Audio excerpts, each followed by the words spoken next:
बिस्मिल्लाहिर्रहमानिर्रहीम। अगर मैं इस बात को बिल्कुल आम फहम ज़बान में समझाऊं कि सीए क्या है, कि आम लोगों को समझ आए, तो जैसे हमारे मुल्क में कुछ प्रोफेशनल क्वालिफ़िकेशंस हैं, डॉक्टर हैं, इंजीनियर हैं, आर्किटेक्ट हैं, आईटी प्रोफेशनल्स हैं, इसी तरह अकाउंट्स, फाइनेंस और टैक्स ऑडिट से रिलेटेड जो प्रोफेशनल कोर्स है वो हमारा सीए कहलाता है। यानी ये भी एक उसी तरह की प्रोफेशनल कोर्सेज हैं, जैसे आप डॉक्टर बनते हैं, इंजीनियर बनते हैं, तो इसी तरह से आप चार्टर्ड अकाउंटेंट बनते हैं। जहाँ तक इसके क्राइटेरिया का ताल्लुक है, इसका बेसिक क्राइटेरिया आपकी इंटरमीडिएट क्वालिफ़िकेशन है। आपने एफए किया हुआ है, एफएससी की हुई है, मेडिकल से हैं, आईकॉम से हैं, किसी भी तरह से अगर आपने इंटरमीडिएट किया हुआ है और आपके 50% मार्क्स हैं उसके अंदर, तो फिर आप इस कोर्स को ज्वाइन कर सकते हैं।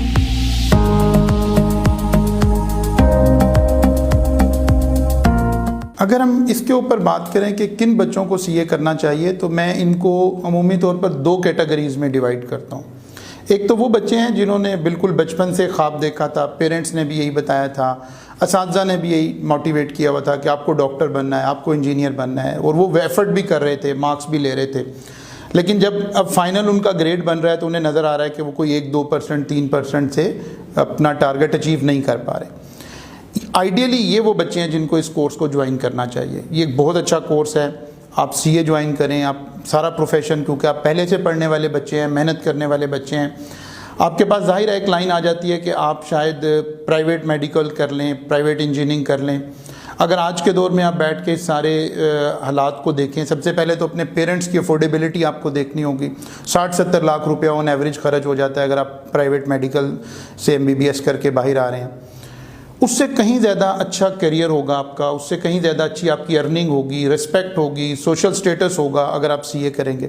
और अगर ये वाले बच्चे आ रहे हैं तो ये पूरा प्रोफेशन पहली अटेम्प्ट में करते चले जाते हैं, क्योंकि ये पहले से पढ़ने वाले बच्चे हैं, इनकी बेस अच्छी बनी हुई है। तो एक तो इन बच्चों को ज्वाइन करना चाहिए, सीए में आना चाहिए। दूसरे वो बच्चे हैं जिनका तालीमी करियर अभी तक इतना अच्छा नहीं था, लेकिन उन्होंने विड्रॉ नहीं किया। शायद पहले वो शौरी ज़िंदगी नहीं गुजार रहे थे, इतना इल्म नहीं था, पढ़ लिया ठीक है, नहीं पढ़ा फिर भी नहीं। अब उन्हें एहसास हुआ कि वो हमें भी पढ़ना चाहिए था, हमें भी टॉप ऑफ द रेंज ज़िंदगी गुजारनी थी, हमें भी प्रोफेशनल बनना था। लेकिन जाहिर है अब उनके पास चॉइस कोई नहीं है। अगर किसी के मैट्रिक में अच्छे मार्क्स नहीं है, एफएससी में अच्छे मार्क्स नहीं है, उसके पास कोई चॉइस नहीं है इस तरह से कि वो कोई top of the range professional qualification join कर सके।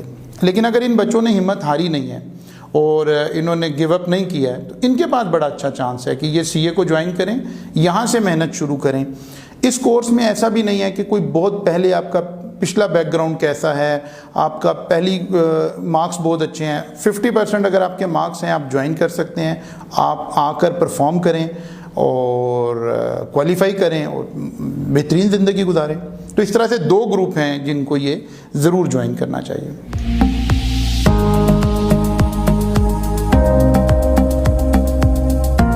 जी, ये बड़ी खूबसूरत मिथ हमारे प्रोफेशन के बारे में मशहूर है। जब कोई बच्चा सीए करने का सोचता है तो लामहला हमारे कल्चर में वो अपने पेरेंट्स से, अपनी फैमिली से, अपने किसी से मशवरा करता है, तो वो जहाँ भी जाता है उसको एक जवाब मिलता है, नहीं सीए नहीं करना, ये तो पास ही नहीं होता, ये तो करियर आपका ख़राब हो जाएगा। अब ये इतनी ज़्यादा छाप लगी हुई है कि जब भी कोई बच्चा इस प्रोफेशन में आता है तो उसको ये बातें सुनने को मिलती हैं। मैं ज़ाती हैसियत में पिछले 10 से 15 साल से सीए के लोगों को गाइड कर रहा हूँ कि ये हरगिज़ ऐसा नहीं है, ये मिथ बिल्कुल गलत है। मेरे अपने स्टैटिस्टिक्स हैं, मेरा रिसर्च पेपर आप उसे कह लीजिए, कि ऐसा हरगिज़ नहीं है। जो बच्चे प्रॉपर लाइन एंड लेंथ से पढ़ना जानते हैं वो इस प्रोफेशन में आते हैं और पहली अटेम्प्ट में क्वालिफाई करते चले जाते हैं।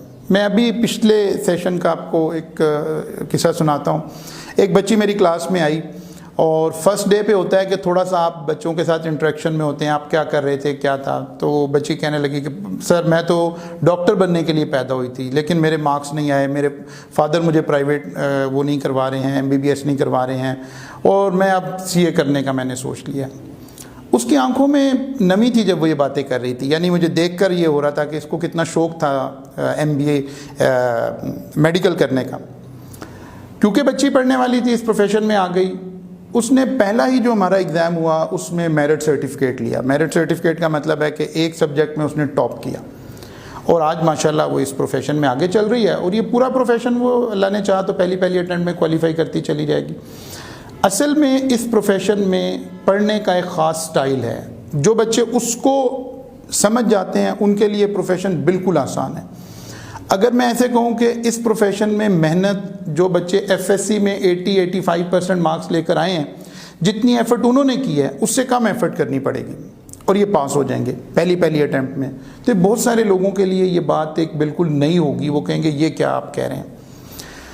असल में CA करने के लिए एक ख़ास पैटर्न पर पढ़ने की ज़रूरत है, कंसिस्टेंसी रिक्वायर्ड है।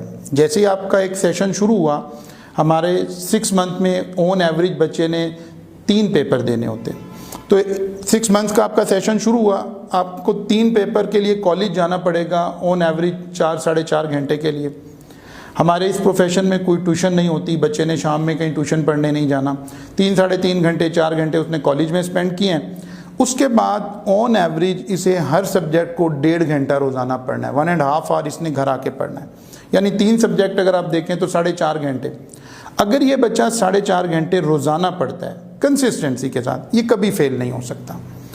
अब मुझे बताइए वो कौन सा बच्चा है जो 85% मार्क्स लेकर FSC में 90% मार्क्स लेकर आया और वो कहे कि जी मैंने तो सारा दिन 4.5 घंटे सिर्फ पढ़ा। वहाँ तो ज़्यादा मेहनत करनी पड़ रही है। बच्चा 7-8 घंटे के लिए सुबह कॉलेज जाता है, 4-5 घंटे के लिए शाम को एकेडमी में किसी में जाता है, फिर उसके बाद खुद बैठ कर पढ़ता है। वो ज़्यादा एफर्ट लगा कर चल रहा था। होता यह है जब इस प्रोफेशन में आते हैं, क्योंकि सब तरफ से सुनने को एक ही बात मिलती है, मुश्किल है, तो बच्चा एक ख़ास किस्म की सोच इख्तियार कर लेता है, अपने ऊपर प्रोफेशन को हावी कर लेता है, पढ़ता नहीं है, फ़िक्रमंद रहता है। इसकी शक्ल से नज़र आना शुरू हो जाता है ये कर रहा है, परेशान हाल, बुरा हाल। हम सबसे पहला काम यही करते हैं, मैं अक्सर इस तरह के सेशंस भी करवाता रहता हूँ जो कि तमाम लोगों के लिए हैं, कोई भी उसे आके ज्वाइन कर सकता है, कि हम इन बच्चों को सबसे पहले रिलैक्स करें कि ये प्रोफेशन क्या है, कैसे हो सकता था, आपको क्या करना है। इसको अपने ऊपर सवार ना करें, 4-4.5 घंटे पढ़ें और उसके अलावा बाकी आप अपनी ज़िंदगी को एंजॉय करें। तो मैं टोटली इस बात से डिसएग्री करूंगा कि ये प्रोफेशन कोई मुश्किल है या होता नहीं है या आई कैप पास नहीं करता, तो मेरे नज़र में तो ये बात बिल्कुल भी कहीं स्टैंड नहीं करती।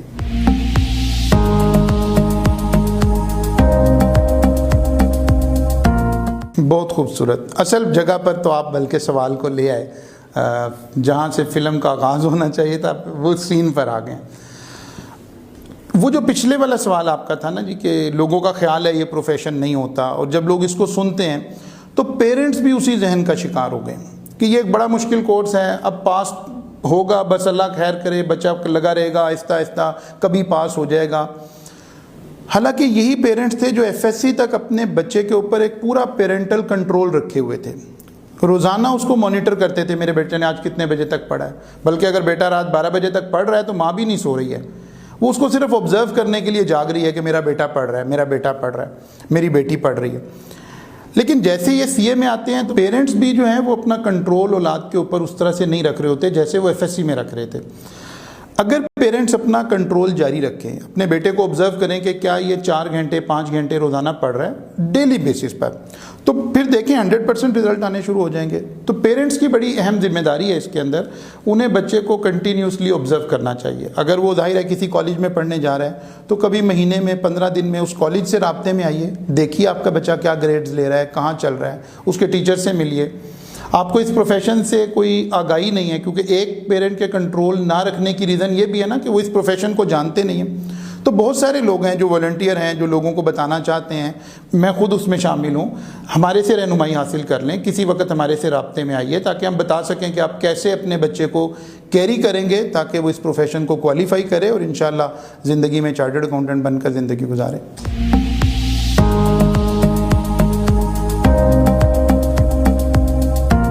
जी, ये भी एक मशहूर बात है और एक मिथ है हमारे प्रोफेशन के बारे में कि बच्चे की सोशल लाइफ नहीं रहती, बच्चे की एक्टिविटीज़ कर्टेल हो जाती हैं। मैं फिर वही कहूँगा कि जो मेरा थीसिस इस सारे के ऊपर है वो बिल्कुल डिफरेंट है। मैं कहता हूँ उसकी सोशल लाइफ इम्प्रूव हो जाएगी, उसकी क्वालिटी ऑफ लाइफ बेहतर हो जाएगी। रीज़न, अब उसने 5 घंटे रोज़ाना पढ़ना है, 4 घंटे कॉलेज जाना है, तो बाकी सारा टाइम उसने क्या करना है? उसके पास टाइम मौजूद है, दोबारा ज़िंदगी में कुछ टाइम निकल आया है। वो अपने कोई जो उसके शौक़ हैं उनको पूरा करे। उसे क्रिकेट खेलने का शौक़ है क्रिकेट खेले, उसे फ़िल्म देखने का शौक़ है फ़िल्म देखे, म्यूज़िक सुने, गेमिंग करता है गेम्स खेले, लेकिन 5 घंटे रोज़ाना टाइम शेड्यूल बनाकर पढ़ना शुरू कर दें। हम बाकायदा बच्चे को एक पेपर बनाकर देते हैं जिसके ऊपर उसको गाइड करते हैं कि इसको उसने फिल करना है, जिसके अंदर उन 4 सब्जेक्ट का या 3 सब्जेक्ट का जिसमें वो अपीयर हो रहा है उसका एक टाइम टेबल बना हुआ होता है। उसने टाइम अपना जब पढ़ना शुरू किया है टाइम नोट करना है, जब उसका स्टडी ख़त्म हुई है टाइम नोट करना है, ताकि पेरेंट्स को भी पेरेंटल कंट्रोल लगाना आसान हो जाए। एज ए टीचर कभी हम देखना चाह रहे हों कि ये बच्चा क्या कर रहा है तो हम भी उसे देख सकें। तो बेसिकली सारे जो थीम है ना, इसको अगर फॉलो करके चलेंगे तो आपकी सोशल लाइफ बेहतर हो जाएगी, आपकी ज़िंदगी में थोड़ा टाइम निकल आएगा, आप अपने शौक़ पूरे कर सकेंगे। और अगर आप इस प्रोफेशन को अपने ऊपर सवार कर लेंगे और सारा दिन बैठ के सोचते रहेंगे कि बहुत मुश्किल प्रोफेशन है लेकिन पढ़ा आपने नहीं है, तो फिर ऑफ कोर्स एक मायूस इंसान की जो सोशल लाइफ जैसी होती है खुदा ना खास्ता वैसी आपकी हो जाएगी, उन बच्चों की हो जाएगी जो इसको प्रोफेशन को ज्वाइन करेंगे।